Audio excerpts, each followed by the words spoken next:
नमस्कार दोस्तों, Niket Shah plus YouTube channel में आपका स्वागत है। दोस्तों मेरा नाम है निकेत शाह। दोस्तों अक्सर वायरमैन बहुत सारी गलतियां कर देता है। एक छोटी छोटी गलतियां रहती हैं लेकिन उसका जो बड़ा खामियाजा आप लोगों को भुगतना पड़ता है। तो वायरमैन कौन सी गलतियां करता है उसको हम लोग समझेंगे। और अगर आप वायरमैन हो तो ये गलती ना करो, उसके लिए मैंने खास करके वीडियो बनाया हुआ है। याद रखिएगा, वीडियो अगर पसंद आता है ना तो अपने दोस्तों के साथ में ज़रूर शेयर करिएगा। तो चलिए वीडियो की शुरुआत कर रहे थे। सबसे पहली जो गलती अक्सर वायरमैन करता है या आप शायद कर लोगे वो है रॉन्ग वायर गेज सिलेक्शन। आपको वायर गेज सिलेक्शन का मतलब क्या है? अभी देखो, अलग अलग गेजेस के अलग अलग जाड़ाई के वायर आते हैं, करेक्ट। मान लो एग्जांपल देता हूँ, मैं एक एग्जांपल से समझाता हूँ, ठीक है। अभी ये कौन सा सॉकेट है? 15 एम्पियर का सॉकेट है। जनरली एसी के लिए या फ्रीज के लिए या इस तरीके के लिए हम लोग यूज़ करते हैं, ठीक है।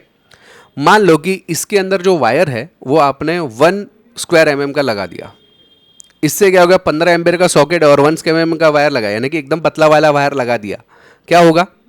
इसका परिणाम ये होगा कि ये ओवरहीट होगा, या आपको कभी कभी ये जला हुआ नजर आएगा। यहाँ पे आपको जला हुआ काला काला पूरा नजर आएगा, या कभी कभी वायर ही जल जाता है, ठीक है। ऐसा प्रॉब्लम होता है ना। तो उसके लिए प्रिकॉशन क्या लेने चाहिए कि जितने एम्पियर आपका वहां से ड्रॉ होने वाला है उसके थोड़ा सा जाड़ा वायर आपको ज़रूर लगाइए।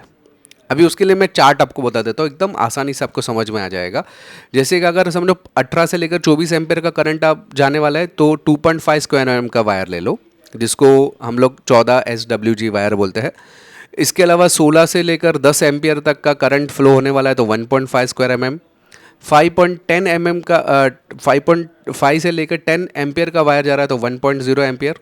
यानी कि छोटे बेसिक्स जो लाइट्स हमारे बेल रहता है या पंखा रहता है उसके लिए बात कर रहा हूँ। ये 10 से लेकर 16 है ना, हमारी 1 टन का एसी हो गया, फ़ैन हो गया, टीवी हो गया, वो सब चीज़ें चलती है। और इसका मतलब है गीज़र वगैरह जो रहता है ना, या 2 टन का एसी रहेगा, 1.5 टन का एसी, तो 2.5 लगता है।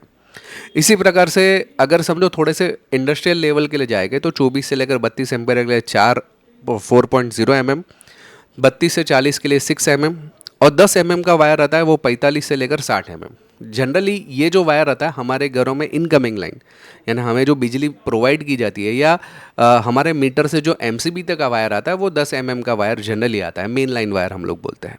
तो ये हिसाब से जनरली सिलेक्ट करिए, आपके लिए ज़्यादा बेहतर रहेगा। दूसरा प्रॉब्लम क्या करते हैं वायरमैन, या समझो आप नहीं करोगे, तो वो है इम्प्रॉपर अर्थिंग। अर्थिंग एकदम प्रॉपर होना चाहिए। ऐसा नहीं कि एक लाइन जा रही है उसमें तुमने अटैच कर दिया, या किसी और के अर्थिंग के लाइन में आपने जोड़ दिया, या समझो अर्थिंग की लाइन आ रही है प्रॉपर, आपने अंदर का पूरा वायरिंग किया लेकिन अर्थिंग आपने प्रॉपर किया ही नहीं। आप देख सकते हैं अर्थिंग प्रॉपर ही नहीं है, ठीक है। तो अर्थिंग प्रॉपर करना बहुत ज़रूरी है। अभी अर्थिंग के ना बहुत सारे अलग अलग प्रकार है। केमिकल अर्थिंग हो गया, सब प्लेट अर्थिंग हो गया, सब बहुत सारे अलग अलग प्रकार है। उसके लिए मैंने अलग से वीडियो बनाया, उसको डिस्कस नहीं करूँगा। यहाँ पे आई के आइकन में आपको वो वीडियो देखने मिल जाएगा। तो अर्थिंग प्रॉपर होना बहुत ज़रूरी है, ठीक है। प्रॉपर है कि नहीं वो भी आपको मैंने वो उस वीडियो में बता दिया गया है, ठीक है। दूसरी बात की अर्थिंग तो समझो प्रॉपर किया, लेकिन अर्थिंग का जो बस बार है जहाँ पे सारे घर के जो अर्थिंग कनेक्ट होते हैं एक दूसरे के साथ में एक बार के ऊपर, उसको लूज रख दिया, उसका कनेक्शन लूज कर दिया, या उधर प्रॉपर कनेक्ट नहीं किया, ओवरलोड कर दिया, ओवर मतलब बहुत सारे वायर्स इधर ही लेकर आके लगा दिए। तो ऐसा नहीं होना चाहिए। कभी कभी एक मैंने आपको कॉमन देखा है इलेक्ट्रिशियन का, ऐसा बस बार तो लगाते नहीं, सब वायर जो है ना एक दूसरे को जोड़ के डायरेक्ट टेप मार देते, हो गया। तो लेकिन ये सही तरीका नहीं है, ठीक है। प्रॉपर तरीके से। या दूसरी और एक बात होती है कि जितने भी मेटल बॉक्स है, स्विच बॉक्स है ना, सबके स्विच बॉक्स को भी आपस में एक दूसरे के साथ में इस तरह से जोड़ देना अर्थिंग के साथ में, ताकि बाई चांस मेन लाइन में कोई दिक्कत हुई, अगर आपका स्विच बोर्ड के अंदर ये जो बॉक्स है उसके अंदर वायर करंट फैल रहा है तो वो अर्थिंग के ज़रिए नीचे चला जाए। ये आपको ध्यान में रखने वाली छोटी बात है लेकिन बहुत इंपॉर्टेंट बात है, ठीक है। तीसरा प्रॉब्लम क्या करता है इलेक्ट्रिशियन? ओवरलोडिंग है ना सिंगल सर्किट। ये आपने बहुत बहुत बार देखा रहेगा। कोई एक ऑफिस में एक मेन सॉकेट रहेगा, उसमें 10-15 लैपटॉप एक ही साथ में लगा दिए। कितना गलत चीज़ है। अभी ये जो वायर है वो आपने किस हिसाब से डिज़ाइन किया रहेगा? एक लैपटॉप के लिए, और उसकी जगह पे लगा रहे 5-6 लैपटॉप या 10-15 चार्जर लगा रहे, तो जाहिर सी बात है कि जो एम्पियर्स है वो ज़्यादा फ्लो हो रहे हैं यहाँ से। तो वायर जो रहेगा ना इधर का गर्म होगा, गर्म होने की वजह से पहले मैंने बताया क्या होगा?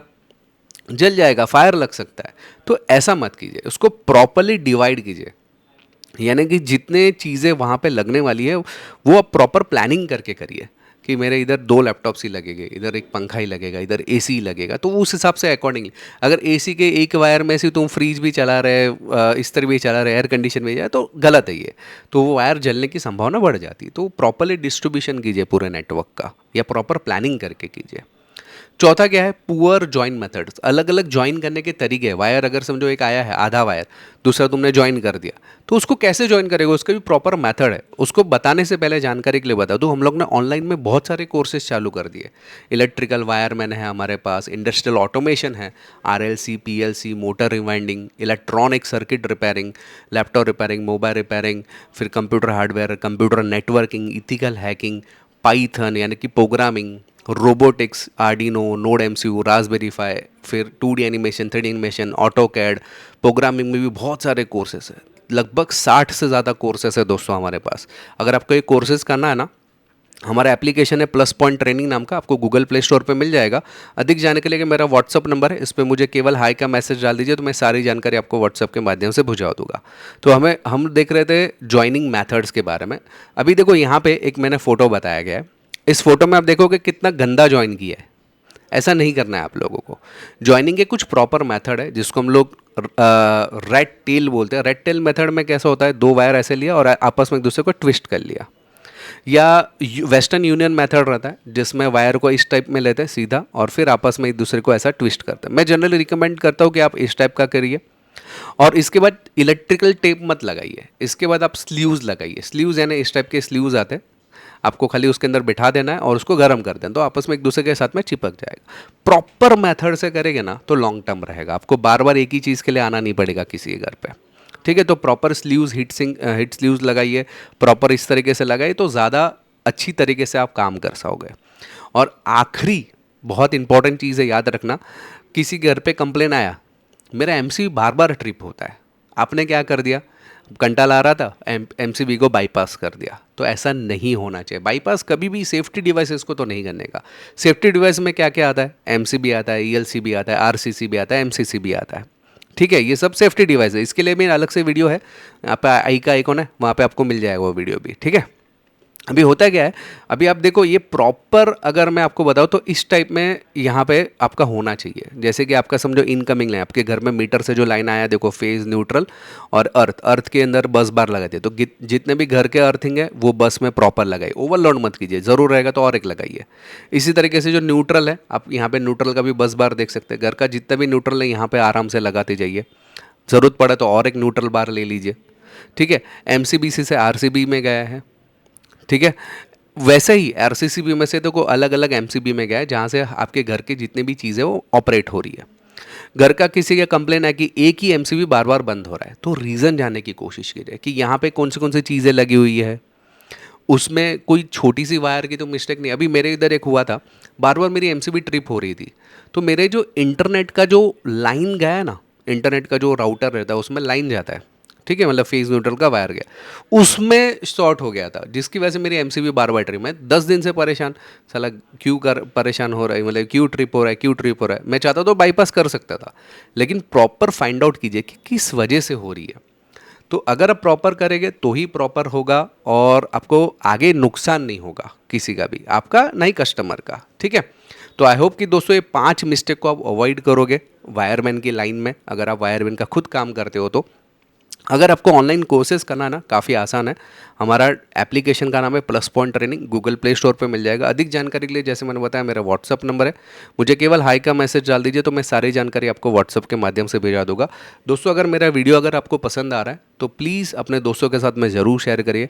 अगर आप नए हैं चैनल के ऊपर तो सब्सक्राइब का बटन दबा के बेल का आइकन दबा दीजिए ताकि मेरे जो भी नए वीडियोज़ आएगा उसका नोटिफिकेशन आपको जल्द से जल्द मिल जाए। चलिए इस वीडियो में इतना ही, थैंक्स फॉर लिसनिंग।